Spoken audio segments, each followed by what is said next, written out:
Welcome to be a cracker YouTube channel. दोस्तों आप सभी का स्वागत है आपके अपने YouTube channel be a cracker में। दोस्तों मैं शिवम शुक्ला आप सभी दोस्तों का हार्दिक अभिनंदन करता हूं आपके अपने यूट्यूब चैनल में। दोस्तों आज के वीडियो में हम लोग बात करने वाले हैं हिंदी साहित्य की महत्वपूर्ण रचनाएं एवं उनके लेखक। जी हाँ, हिंदी साहित्य की महत्वपूर्ण रचनाएँ एवं उनके लेखक के बारे में हम आज चर्चा करने वाले हैं। चर्चा क्या, मैं साथ ही साथ ये बताऊँगा कि हिंदी साहित्य की ये रचना किस विधा की है। और जाहिर सी बात है आज मैं बात करूंगा गद्य विधाओं की। तो पहले गद्य विधाओं की सारी रचनाएं मैं बताऊंगा, महत्वपूर्ण उनके लेखक के नाम बताऊंगा।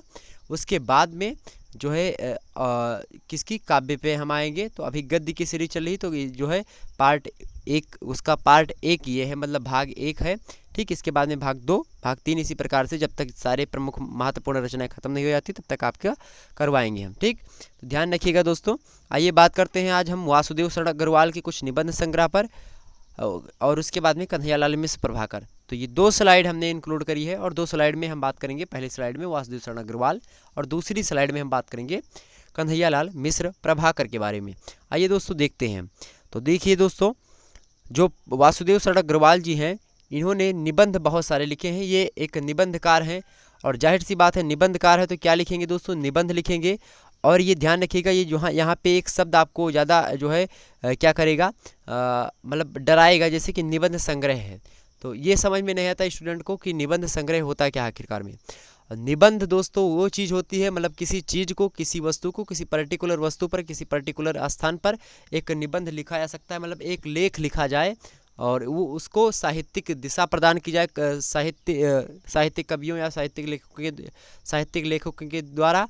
तो उसको एक साहित्यिक दिशा प्रदान की जाए और किसी वस्तु पर या किसी स्थान पर कोई लेख लिखा जाए किसी साहित्यिक व्यक्ति के द्वारा या फिर साहित्यकार के द्वारा। तो क्या होता है दोस्तों, तो वही चीज़ निबंध कहलाती है। और निबंध और उन्हीं बहुत सारे निबंधों के संग्रह को निबंध 10 निबंध हो जाएं और उसको एक टाइटल दे दिया जाए।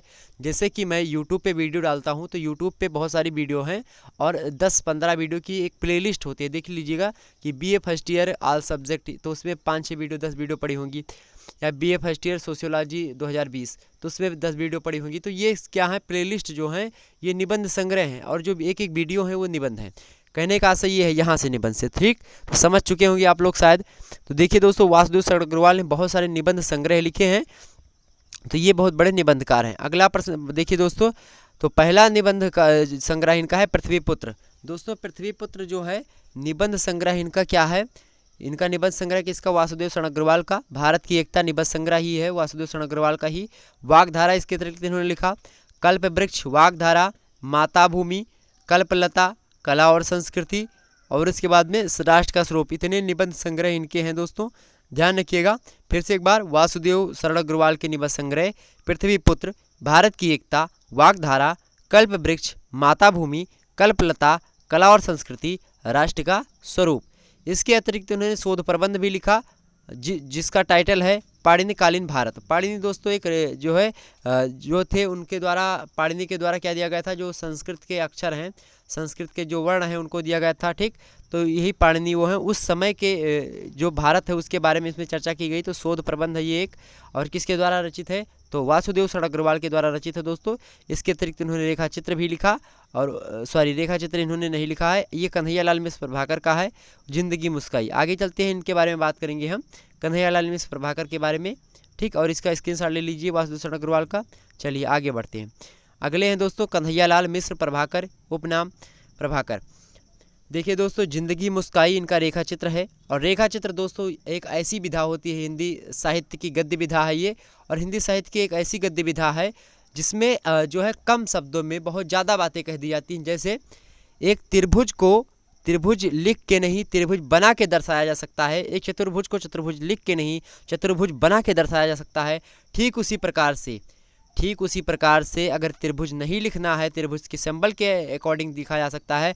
अगर मैं यहाँ पे त्रिभुज लिखता दोस्तों तो शायद बहुत जो है इतना लंबा लिखना पड़ता त्रिभुज, लेकिन इतने थोड़े से शब्दों में अगर त्रिभुज बन जाता है तो क्यों इतना लंबा हम लिखेंगे। तो वही विधा, ये न्यू विधा है, और ये नई विधा जो आई है, ठीक है दोस्तों, इसके अंतर्गत कैसी किस प्रकार लिखा जाता है, तो बहुत कम शब्दों में बहुत ज़्यादा बातें कह दी जाती हैं। तो ये जो है एक हिंदी साहित्य में अच्छी बात है। ठीक, तो जिंदगी मुस्काई रेखा चित्र है, माटी हो गई सोना रेखा चित्र है, कन्हैयालाल मिश्र प्रभाकर का ही है। धरती के फूल एक लघु कथा संग्रह है दोस्तों। और ध्यान रखिएगा, लघु कथा संग्रह मतलब ये होता है कि जिसमें लघु कथा मतलब छोटी कथाओं का संग्रह है ये, तो छोटी कथाओं का संग्रह लघु संग्रह कहलाता है। तो धरती के फूल, ठीक, ध्यान रखिएगा, इन्हीं का कन्हैयालाल मिश्र प्रभाकर का। इसके अतिरिक्त महके आंगन चहके द्वार, इनका रेखा चित्र है। ठीक, किसका? कन्हैयालाल मिश्र प्रभाकर का। भूले बिसरे चेहरे रेखा चित्र ही है। अगला है दोस्तों आकाश के तारे, और ध्यान रखिएगा आकाश के तारे क्या है? एक लघु कथा संग्रह है। अगला है दोस्तों दीप जले शंख बजे, दोस्तों ये क्या है? संस्मरण है। और संस्मरण दोस्तों ध्यान रखिएगा, संस्मरण एक ऐसी विधा होती है हिंदी साहित्य की जिस विधा को व्यक्ति क्या करता है, धीरे धीरे करके सोच समझ करके अपने जीवन में घटित घटनाएं या किसी दूसरे के जीवन में घटित घटनाओं को क्या करता है, याद कर करके, संस्मरण मतलब स्मरण कर करके उसको लिखता है। ठीक, तो वही चीज़ें हैं संस्मरण, उसको वो कहलाती हैं। मतलब जो अनोखी चीज़ें हैं, मतलब ऐसी चीज़ें जो कि आपको अचंभित कर गई हो और वो आप जो है उसको साहित्यिक दिशा दे रहे हो, तो उस चीज़ को क्या कहेंगे? उस विधा को हम संस्मरण नाम दे देते हैं दोस्तों।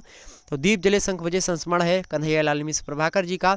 मेरे पिताजी से इसके अतिरिक्त संस्मरण है। उसके बाद में रिपोतार्ज, और रिपोतार्ज दोस्तों क्षण बोले कण मुस्काए, इनका है रिपोतार्ज। ठीक, और इसके बाद में देखते हैं दोस्तों नई पीढ़ी के विचार, तो ये क्या है? रेखा चित्र है।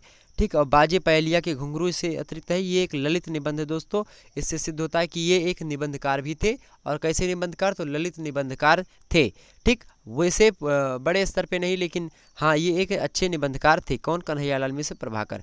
तो ध्यान रखिएगा दोस्तों, एक बार फिर से मैं इनको पढ़ता हूँ। जिंदगी मुस्काई रेखा चित्र, माटी हो गई सोना रेखा चित्र, धरती के फूल लघु कथा संग्रह, महके आंगन चहके द्वार रेखा चित्र है कन्हैयालाल मिश्र प्रभाकर का। भूले बिसरे चेहरे रेखा चित्र, आकाश के तारे लघु कथा संग्रह, दीप जले शंख बजे संस्मरण है। मेरे पिताजी संस्मरण, क्षण बोले कर मुस्काए रिपोतार्ज, नई पीढ़ी के विचार जो है ये रेखा चित्र है। और बाजे पहलिया के घुंघरू ललित निबंध है। बहुत ही महत्वपूर्ण ये रचना है दोस्तों। तो ये सारी की सारी रचनाएं किसकी? कन्हैयालाल मिश्र प्रभाकर की हैं दोस्तों। इसी के अतिरिक्त मैं मिलूंगा और नए नए जो है कवियों को लेकर के, नए नए कवियों लेखकों को लेकर के, तो मिलेंगे दोस्तों एक नई वीडियो के साथ। तब तक के लिए जय हिंद, जय भारत।